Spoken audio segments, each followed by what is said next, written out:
Bonjour à tous et bienvenue dans cette nouvelle vidéo de la chaîne YouTube Osez planter sa pousse et je souhaite la bienvenue aux nouveaux abonnés. Aujourd'hui, je vais vous parler de faire vos propres plants de palmier. C'est quelque chose que je tiens à vous expliquer parce que j'ai eu 100% de réussite sur mes graines de palmier. Ça fonctionne très très bien et c'est quand même beaucoup plus simple que ça en a l'air. Je vais d'abord vous montrer les plants que j'ai fait pousser.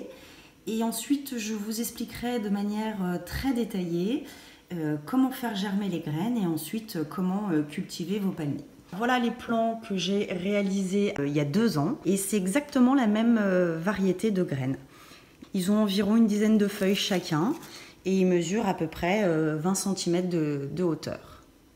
Alors je vais donc maintenant vous présenter les autres palmiers que j'ai fait pousser. On va se donner rendez-vous dans le jardin. Voilà, ici je suis heureuse de vous présenter les premiers palmiers que j'ai fait pousser. Ils ont 3 ans, donc ils mesurent à peu près 40 cm de hauteur. Je les expose en plein soleil et je les arrose de manière modérée mais assez fréquente. Donc il a 4 ans cette année. On peut constater qu'il y a plusieurs plants de palmiers. On voit un peu mieux la taille des troncs. Celui-ci, il est plus gros que les autres, bien qu'ils aient été faits en même temps, mais il a été cultivé avec une serre. Il ne faut pas hésiter à vous adresser aux personnes qui ont la chance d'avoir des palmiers dans leur jardin. Généralement, en tant qu'amateurs, ils ne sont pas réfractaires à vous donner une tige florale. Alors, on va la regarder d'un petit peu plus près. Un certain nombre de graines qui sont tombées, je pense qu'elles n'ont pas pu arriver à maturité, comme par exemple celle-ci qui a noirci et qui a séché.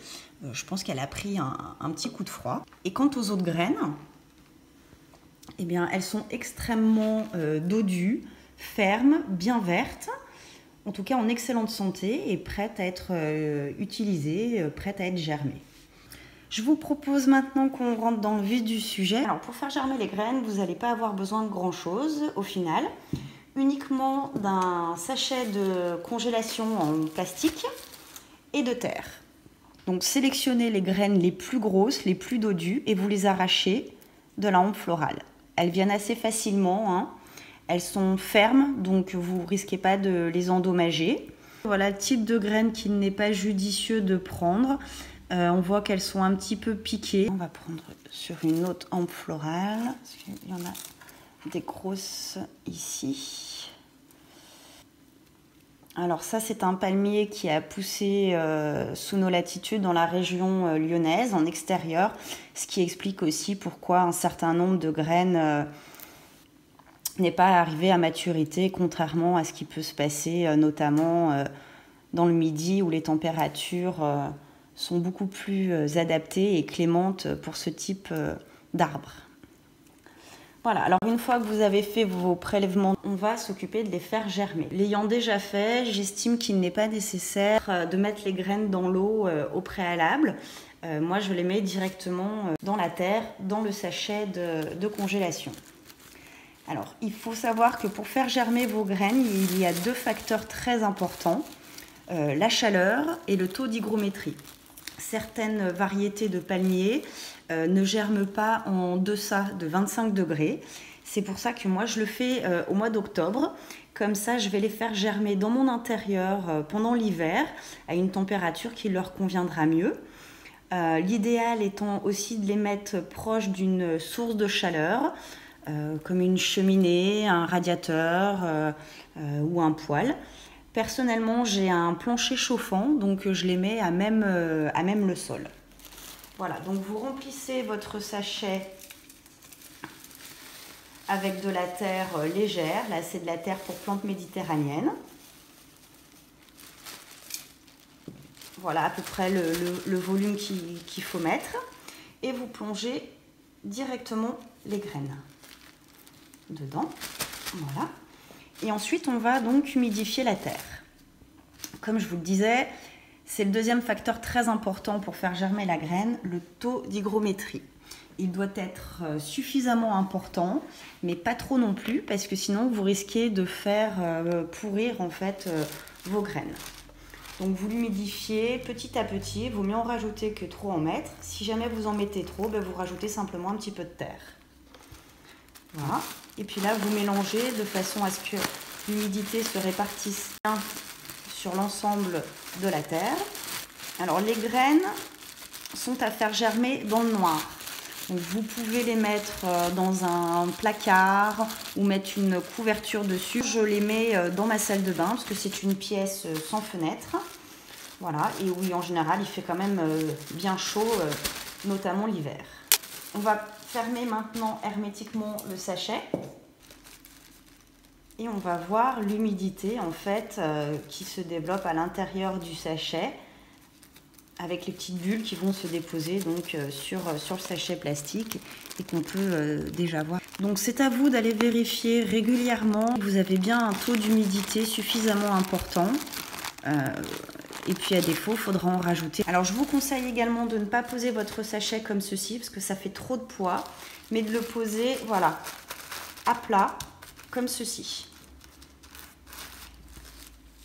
Alors la germination des graines est assez longue, entre 2 à 6 mois, voire même 9 mois pour certaines variétés. Alors finalement j'ai décidé de me faire un petit peu plaisir et j'ai quasiment retiré toutes les graines qui étaient exploitables. Déjà réalisé 2 petits sacs. On va s'en faire encore 2 autres avec le restant des graines. Je voulais vous montrer à quoi ils vont ressembler. Donc là, vous avez les spécimens que j'ai fait germer l'hiver dernier. Donc on se donne rendez-vous dans quelques temps. Alors aujourd'hui, on va jeter un petit coup d'œil sur nos sachets. Là, on est 1 mois après avoir prélevé les graines et les avoir mises en sachet. Donc finalement, j'ai pas eu besoin dans le mois de réhumidifier. On va le faire là parce que je trouve que ça manque d'humidité. Donc c'est même pas la peine de vérifier à la rigueur s'il y a des germes le premier mois. On sait que ça n'a pas germé. Voilà, donc vous remettez un petit peu d'eau. Vous remalaxez un petit peu les graines. Alors ça, c'est quelque chose qu'on peut faire au début, hein, quand il n'y a pas les germes. Et on le referme hermétiquement. Donc là, dans les jours à venir, on va voir apparaître beaucoup plus de traces d'humidité sur le sachet plastique. Et c'est ce qu'on recherche. Alors voilà, comme je vous disais, je l'aplatis un petit peu pour que les graines ne soient pas toutes les unes sur les autres. Et aussi pour qu'elles aient un meilleur contact avec mon sol chauffant. Voilà, je vais insérer ma bouteille dedans. L'humidité, c'est primordial pour que la graine germe. Si vous en mettez trop, vous risquez de faire moisir le contenu, vu qu'il n'y a pas d'aération d'air. Et rendez-vous dans 1 mois. Nous voici désormais dans la dernière étape de cette vidéo. Et j'ai le plaisir de vous montrer que la nature a repris ses droits et que certaines graines ont germé. Donc là, on voit très facilement un germe assez important. Et sur ce sachet-là, bah, écoutez, le germe a carrément percé le sachet plastique. Alors, je tiens à vous montrer l'humidité qui est contenue dans le sachet pour que vous puissiez voir à peu près justement le taux d'humidité qu'il faut. On ne voit pas de germes, hein. Peut-être qu'on les verra quand on l'ouvrira, mais pour le moment on en voit 3. Et on va aller attraper ce germe. Voilà. Donc ça c'est la graine, là c'est le germe de racine et ici c'est la tige qui commence à sortir. Donc on la rempotera après. Pour chercher les autres, il faut y aller tout doucement. Je vous invite à ouvrir le sachet comme ça et à chercher du blanc. S'il n'y a pas d'autres taches blanches, c'est que les autres graines n'ont pas prise.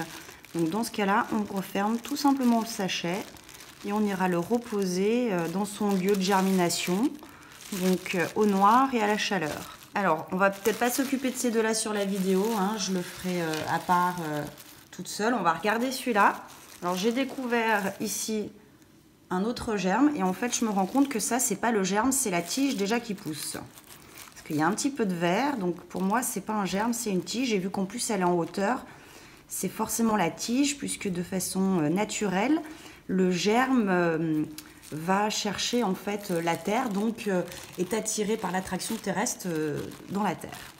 Alors là, je vais attraper directement les feuilles. Donc voilà.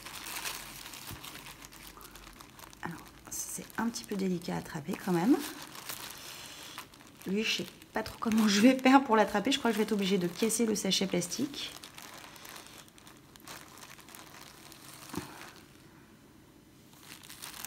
Voilà. J'y aille vraiment tout doucement. Voilà, je la tords un petit peu, c'est bon. Et voilà. La graine ici, les racines qui commencent à se développer. Alors, je vais regarder un peu plus précisément dans le sachet. Vous voyez là, par exemple, là-bas, tout au fond, il y a un petit truc blanc que je vais aller récupérer. Voilà. Donc, ça fait le 5e. Je ne vois pas d'autres traces blanches sur ce sachet. Alors là, c'est tout simple, hein. Vous prenez donc un petit pot de culture. En plastique, ça va très bien au départ. Justement, ça permet de maintenir la motte bien au chaud et c'est idéal pour les premiers temps de culture. Donc, c'est une terre spéciale pour plantes méditerranéennes. Donc, à la fois légère et drainante. Alors, pour planter votre graine, vous devez la planter dans ce sens-là. Si jamais vous ne savez pas ce qui est la partie racinaire et la partie du germe, en soi, c'est pas très grave. La nature fera bien les choses et l'attraction terrestre aussi. Donc la racine sera attirée vers le bas et la feuille sera attirée vers le haut. Alors je mets un peu en profondeur quand même parce que c'est une partie ici qui est toute blanche, donc qui est censée être en fait enterrée.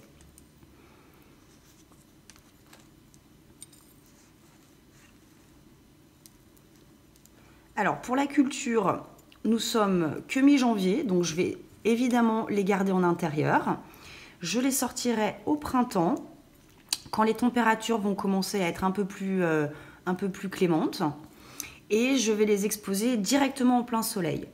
Le soleil du printemps est un soleil doux, hein, ce sont les premiers rayons du soleil après l'hiver. Donc ça va permettre à la plante de s'acclimater tranquillement aux rayons du soleil. Et puis après, on les exposera toute l'année en plein soleil, voilà, puisque ce sont des plantes qui affectionnent une exposition ensoleillée et de la chaleur. Au niveau de l'arrosage, je vais les arroser dès que... Alors, jusqu'à ce que je les sorte au printemps, je vais les arroser dès que le substrat est sec. C'est très important parce que là, les plants sont vraiment très très jeunes. Donc, s'ils souffrent d'un manque d'eau, vous risquez de perdre votre petite bouture. Donc, c'est important de bien les garder humidifiés jusqu'à ce qu'on puisse en fait les mettre en extérieur. Et ça reste des jeunes plants, donc c'est pareil. En plein été, s'il manque d'eau, ils risquent de se dessécher, d'avoir l'extrémité des feuilles qui sèchent. Donc moi, je vous conseille de arroser au moins une fois par semaine aux grosses chaleurs et une fois tous les 15 jours pendant la période de croissance du printemps jusqu'au début d'automne. Écoutez, maintenant, vous savez tout pour faire germer des graines de palmier. Je vous invite vraiment à le faire, c'est vraiment très facile. Allez-y, osez planter, ça pousse. Et puis, si vous avez aimé cette vidéo, si elle vous a été utile, n'hésitez pas à la commenter et surtout de vous abonner à la chaîne YouTube et au blog d'oserplantersapousse.com. Merci et à très bientôt.